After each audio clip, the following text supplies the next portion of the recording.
recordações, o primeiro programa espírita Entre Dois Mundos, produzido pela Sociedade Espírita Caminho da Luz, da cidade de Praia Grande, Santa Catarina. Nós, os comunicadores, Paulo e Regina, damos então nosso boa noite aos amigos ouvintes e aos convidados presentes conosco aqui no estúdio, que tratarão do tema Deus, Jesus e Kardec. São eles. Boa noite a todos os ouvintes. O amigo Lourenço Dupont, de Porto Alegre, e a amiga Martinha de Oliveira, da nossa Sociedade Espírita Caminho da Luz, de Praia Grande, Santa Catarina. Os convidados, então, com a palavra para os cumprimentos aos ouvintes desta noite. Muito boa noite, apresentadores. Nossa convidada Martinha, muito bem-vinda. É uma honra, é uma satisfação. Boa noite aos ouvintes, estar aqui com vocês. Podemos transmitir aí dentro dessa maravilhosa oportunidade, o primeiro programa espírita de Praia Grande, da Sociedade A Caminho da Luz. Muito bom. Boa noite, Martinha. Boa noite, amigos. Boa noite, ouvintes. Nosso convidado. É uma alegria estarmos aqui nos reunindo neste momento de tanta luz e tanta alegria nos nossos corações. Que possamos transmitir todo esse amor e essa alegria para todos os ouvintes. Isso mesmo. Estaremos levando ao ar, então, nesta noite, o programa de estreia Entre Dois Mundos, onde trataremos de diversos assuntos, todos sempre relacionados à doutrina espírita. Mas antes de darmos início ao programa, vamos à prece de abertura proferida pelo senhor José Cardoso da Rosa, ou simplesmente o seu Zé Serrano, que com sua esposa, Dona Inês, e alguns amigos fundaram a Sociedade Espírita A Caminho da Luz, em 23 de novembro de 1993, portanto, há 30 anos.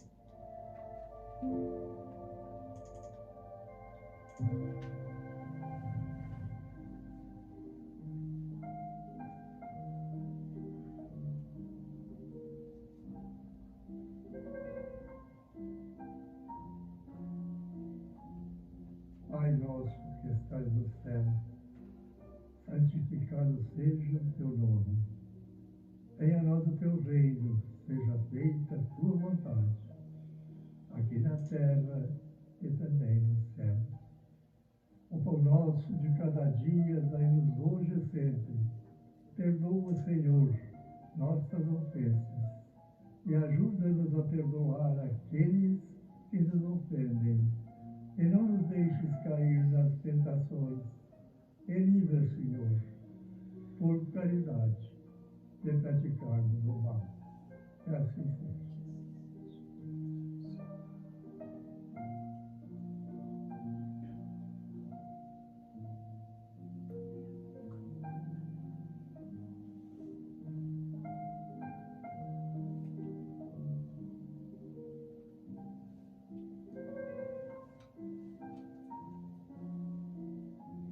Convidamos os ouvintes do programa Entre Dois Mundos a conhecerem a Sociedade Espírita A Caminho da Luz, localizada à Rua Abel Esteves de Aguiar, número 710, no centro da cidade de Praia Grande, Santa Catarina, onde realizam-se palestras todas as quartas-feiras a partir das 19h45.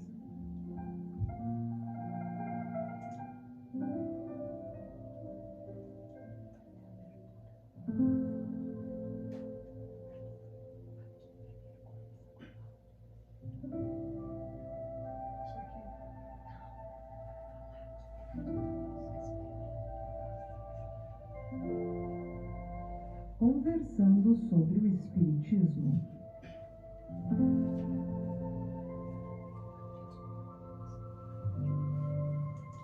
Pois bem, ouvintes, dando início ao nosso primeiro programa, faremos um rápido passeio pela biografia do senhor Hippolyte Léon Denisard Revelio, aquele que reuniu vastas informações recebidas dos espíritos, compilando-as no que viria a ser uma doutrina.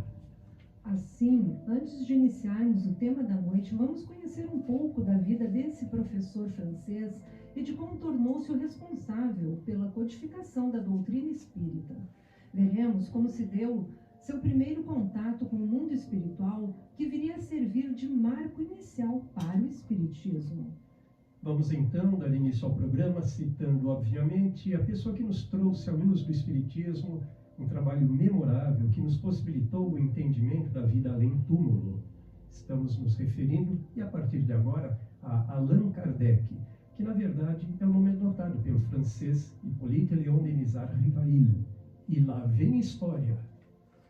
Allan Kardec era professor de aritmética, gramática, física, astronomia, fisiologia e pesquisador do magnetismo, que em 1855, portanto há 168 anos atrás, foi convidado por um amigo a ver de perto certas manifestações inexplicáveis que ocorriam nos salões da capital francesa. Cético, como cabe ser a todo cientista e pesquisador sério, Kardec não se deixava levar por modismos e, como estudioso do magnetismo humano, acreditava que todos os acontecimentos poderiam estar ligados à ação das próprias pessoas envolvidas e não de uma possível intervenção espiritual.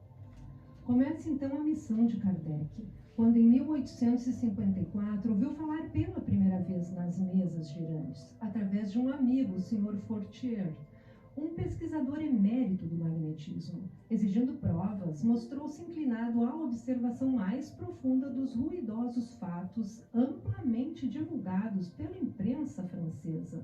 Participando de algumas sessões, algo começou a intrigá-lo, ao presenciar afirmações dos que se manifestavam dizendo serem espíritos de homens que viveram sobre a terra, quando então uma das mensagens lhe foi dirigida. Pois é, seu espírito protetor deu-lhe, através de um médium, a comunicação pessoal na qual dizia, entre outras coisas, tê-lo conhecido em uma precedente existência, quando, ao tempo dos druidas, viviam juntos nas Gálias. Vou fazer aqui uma observação aos ouvintes, apenas a título de conhecimento, que a região das Gálias compreendia hoje as atuais regiões da França, Bélgica, Países Baixos, grande parte da Suíça, norte da Itália e Alemanha. Ele se chamava então Allan Kardec e, como a amizade que lhe havia votado só fazia aumentar, prometia-lhe esse espírito ajudá-lo numa tarefa muito importante a que ele era chamado e que facilmente levaria a termo. Atento aos dizeres dos espíritos e depois de muitos questionamentos, pois, como eu já disse aqui, o Paulo, ele não era um homem de impressionar-se com elogios, resolveu aceitar a tarefa que lhe fora incumbida. Allan Kardec tem uma biografia bastante extensa, mesmo que tentemos abreviá-la, mas sigamos em frente, falamos um pouco mais aí do Kardec, Regina. Através da mensagem recebida, há de haver sido um sacerdote druida de nome Allan Kardec, resolveu adotar esse pseudônimo durante a codificação da nova doutrina, a qual denominou doutrina espírita ou espiritismo. Kardec assim procedeu para que as pessoas, ao tomarem conhecimento dos novos ensinamentos espirituais, não os aceitassem por ser ele um conhecido educador. Pretendia que todos os que tivessem contato com a Boa Nova a aceitassem pelo seu teor racional e pela sua metodologia objetiva, independente de quem a divulgasse ou a apoiasse. Pois bem, Regina, já gastamos bastante saliva, neste primeiro momento. Vamos dar uma chance aqui para os nossos comentaristas, os nossos convidados, os palestrantes. O primeiro comentário eu vou pedir, então, que seja feito pelo amigo Lourenço. Muito bem. Então, como nada acontece por acaso no Espiritismo, houve uma maneira do plano superior de chamar a atenção de Kardec para esses fenômenos que desencadeariam todo o processo de estudo. Então, o fenômeno das mesas girantes, que não só giravam, mas é interessante que as mesas respondiam a determinadas perguntas com toques contra o solo. Isto chamado de tipologia. E aí, como Rivail, Kardec, pedagogo francês, fluente em diversos idiomas, autor de livros didáticos e adepto a rigoroso método de investigação científica, não aceitou de imediato esses fenômenos, né, das mesas girantes, mas com muita dedicação estudou-os atentamente. E aí ele foi capaz de verificar de como as mesas respondiam às perguntas através dos toques. Esses fenômenos se deviam então a espíritos de homens que haviam falecido.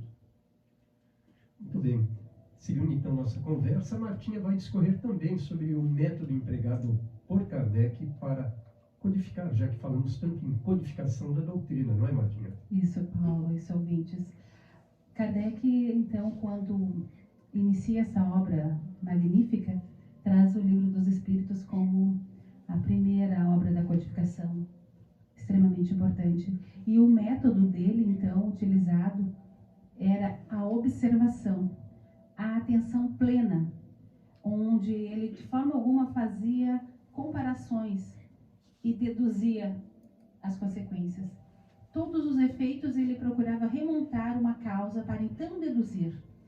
Ele trabalhava com o pensamento do novo, aquele que tinha o momento, a informação, para o que ele viesse a descobrir. Importante também relatar e falar uma frase de Kardec muito bacana, que é: nunca formulei teorias preconcebidas. Então, ele fez isso na codificação e continua a nos convidar para que tenhamos sempre o raciocínio e a lógica presente no estudo, no debruçar sobre os livros e sobre o conhecimento da doutrina. Isso aí. Achei interessante quando Kardec afirmou haver compreendido desde o princípio a gravidade da exploração que ia empreender, entrevendo nesses fenômenos a chave do problema tão obscuro e tão controvertido, envolvendo o passado e o futuro. E assim, o próprio Kardec declarou, aspas, na verdade, a solução que havia procurado toda a minha vida era, em uma palavra, uma completa revolução das ideias e das crenças. Pois é, eu vou dizer aqui que a doutrina, ela é lógica, ela trabalha sob a égide da razão, desconsiderando acontecimentos milagrosos ou sobrenaturais, o que acaba conferindo a essa doutrina credibilidade científica, inclusive. Martinha, dentro desse contexto, como que você avalia a doutrina espírita ou a doutrina dos espíritos? Amigos ouvintes e convidados da noite, apresentadores, a doutrina espírita ou o espiritismo, como a Regina falou anteriormente, ela tem por princípio as relações entre o mundo material. Eu posso usar o termo carnal como uma referência para eu entender o que é esse material, que é o mundo material que nós vivemos, mas aquele que não é um conhecedor da doutrina, não é um estudante, pode ter alguma dúvida. Então, Kardec buscou esse princípio entre as relações entre o mundo material com os espíritos ou seres de um mundo invisível, podemos dizer. E temos também a ideia e a informação de que todos os adeptos então, da doutrina espírita são espíritas, ou, se quiserem, espiritualistas. Então, agora vamos ver o que o nosso convidado Lourenço, né, vai comentar a respeito do assunto. Aproveitando o gancho da nossa convidada Martinha, o espiritismo ele vem crescendo a cada dia. O Brasil é hoje a maior nação espírita do mundo, o maior número de espiritualistas ou espiritistas. Muito interessante também que normalmente as pessoas procuram o espiritismo para encontrar respostas. Muitas vezes, plausíveis aos acontecimentos da vida e das suas vidas. Outras pessoas procuram o espiritismo porque por vezes estão cansadas de dogmas e rituais ensaiados, os quais não oferecem o embasamento necessário à ocorrência simples da vida, tal qual o nascimento, por que nascemos, por que morremos, por que voltamos. E o espiritismo, ele traz consigo uma expressão muito interessante. Ele não vem destruir a lei cristã, ele vem dar-lhe execução. A explicação que o magnífico Espírito de Cristo traz é de que ele existia muito antes de ter vindo à Terra. Achamos muitas vezes que Cristo veio à Terra, nasceu e partiu com seus 33 anos estimados, mas Cristo já havia participado da organização dos elementos físicos do nosso orbe terrestre, dos seres que ainda estavam por vir. E vale a pena ressaltar que o nosso orbe terrestre tem aproximados 4,54 bilhões de anos.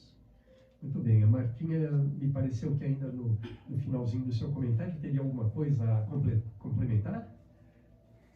Paulo, não, eu acho que ficou o comentário do Lourenço e o meu comentário também estão de acordo com o nosso pensamento. Obrigada. Tá certo, então. Nós vamos fazer um rápido intervalinho, tá? Prestem atenção aí, é sempre uma vinhetinha com alguma frase, algum pensamento, né, espírita. Prestem atenção e já voltamos em seguida para o nosso segundo bloquinho.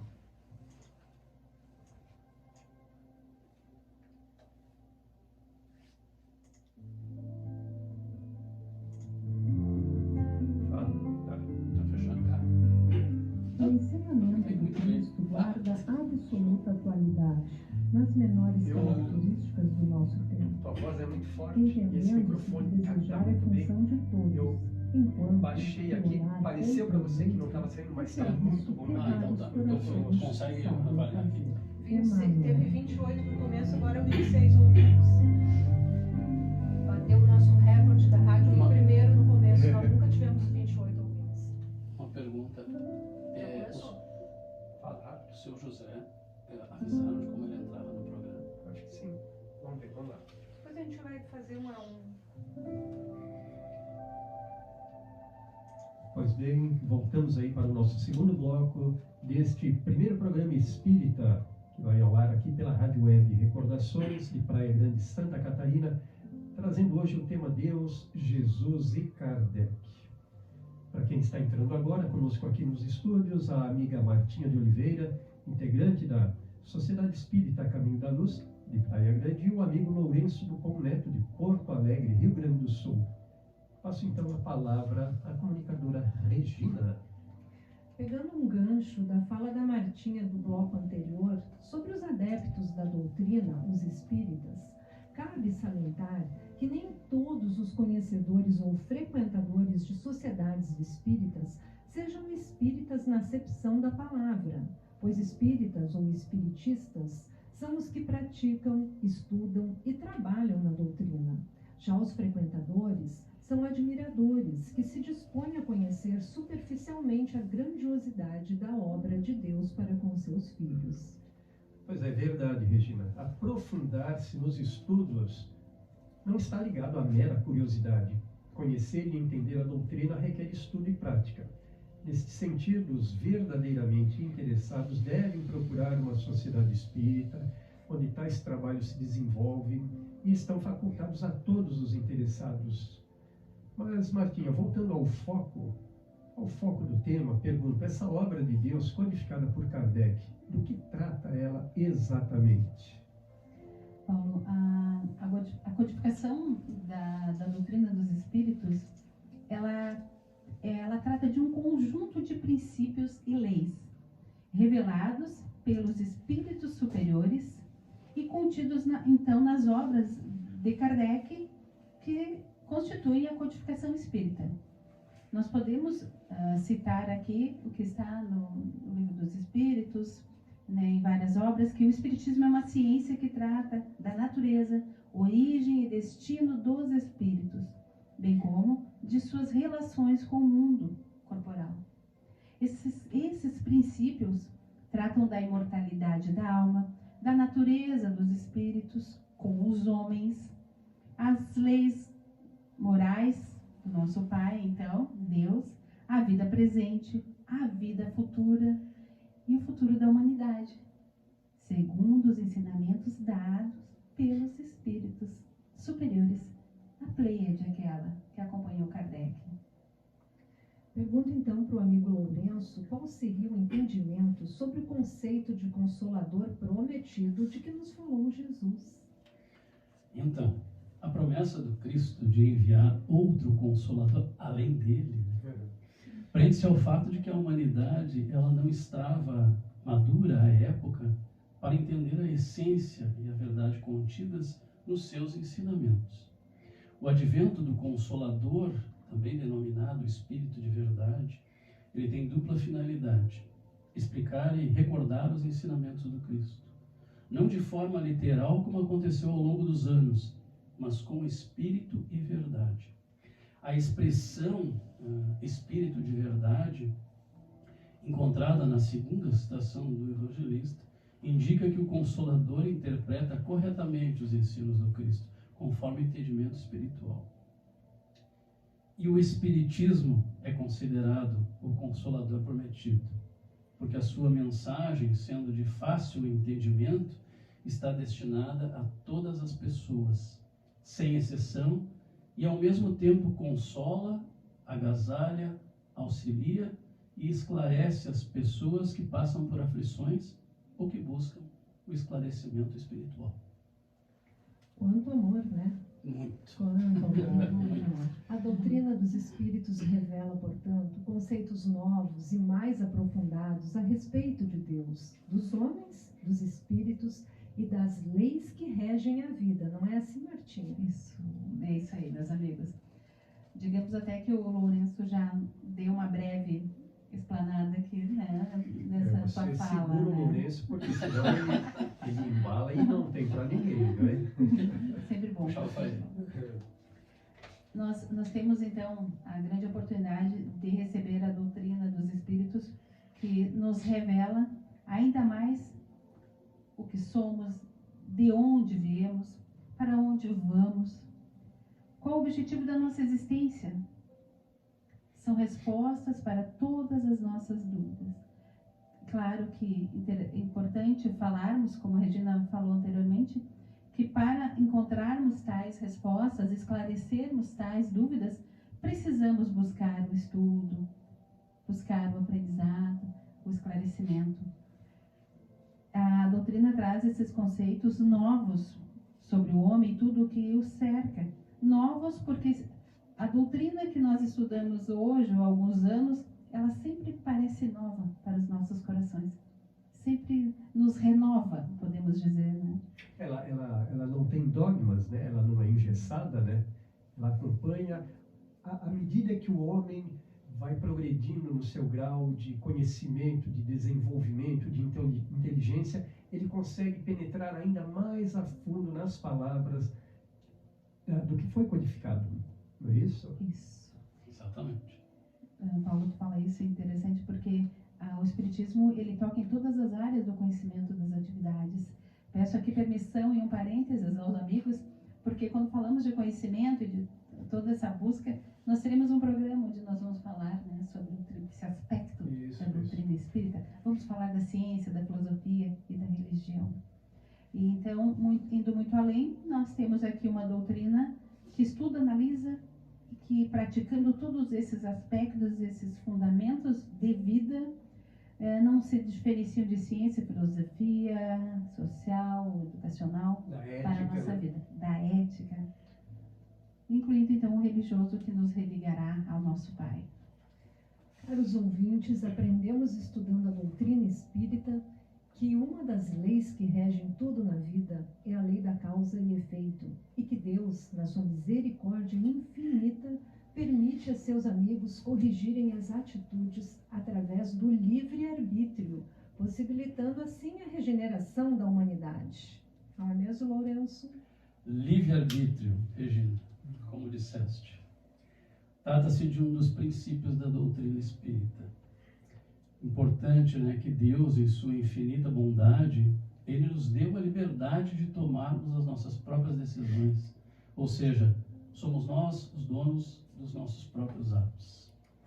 De certa forma, isso define o nosso destino e traz mais uma vez à tona que Deus não quer ou quer algo de nossas vidas. Somos nós que damos rumos às nossas vidas.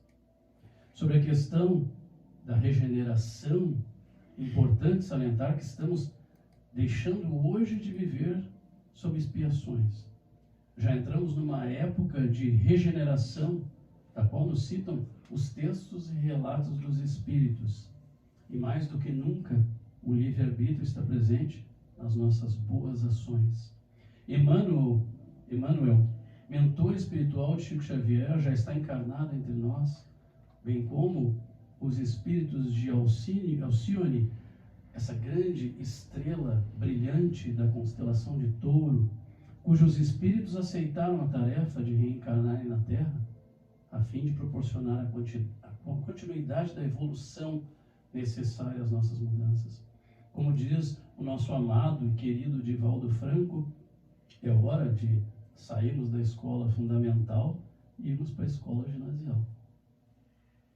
Muito interessante, né? Teríamos ainda mais algo a se comentar dentro desse segundo bloco, antes de partirmos aí para o terceiro, né? Dando continuidade, então, a esses assuntos relativos às comunicações dos espíritos, a Martinha poderia salientar aí quais seriam os 2 pontos principais citados por Kardec.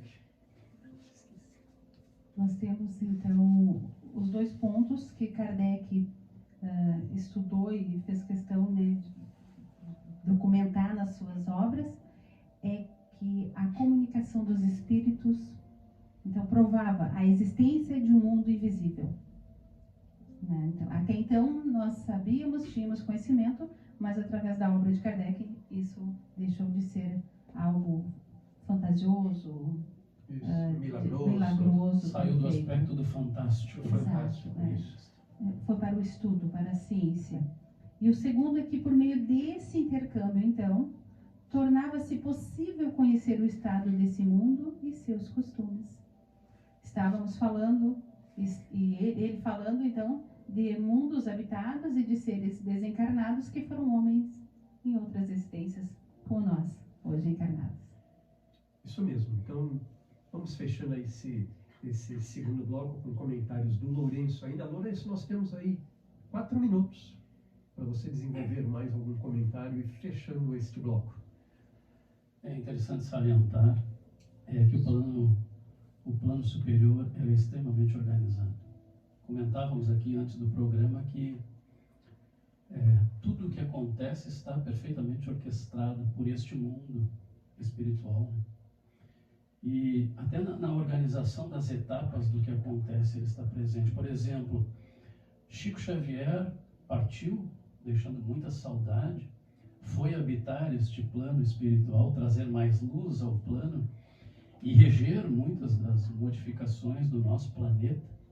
E Emmanuel, que era o mentor de Chico Xavier, vejam a troca, né, de posições. Chico Xavier desencarnou, Emmanuel, que era o seu mentor, encarnou na Terra já, para promover as mudanças necessárias a esta regeneração que o nosso planeta tanto precisa.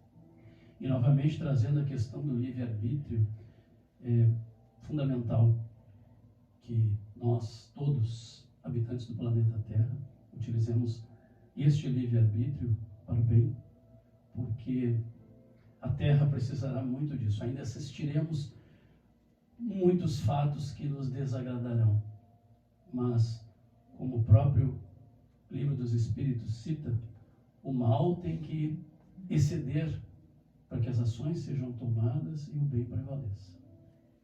Pode complementar, Martinha. Por isso que a obra de Kardec, a obra do Cristo, o Evangelho, né, nos chama para esta reforma íntima, para esta busca de valores e princípios éticos, morais, para a construção desse mundo, para a regeneração que estamos vivenciando. E tudo isso só será possível se cada um de nós, na construção do seu dia, fizermos a mudança e a diferença necessária, através do trabalho, da ação, do pensamento, da vibração, porque o planeta somos nós, a humanidade, né? Encarnados e desencarnados. O destino desse planeta está único e exclusivamente nas nossas mãos. Nas nossas mãos. Tanto no que toca à natureza, tanto no que toca aos seres humanos, aos animais, à proteção do nosso ambiente terrestre. Inclusive, foi parte do tema da tua palestra ontem à noite, né, no Centro Espírita, aqui a caminho da luz de Praia Grande, né? Você deixou claro que cabe então a decisão livre arbitrariamente livre do homem optar pela guerra, pela paz, pelo amor ou pelo ódio. Não é isso? Crescimento, né? Pela dor ou pelo amor. Isso. Dá para escolher. Tá certo. Vamos então, fechando esse segundo bloco, voltamos já já, não é, Lady Regina? Isso aí, voltamos já já.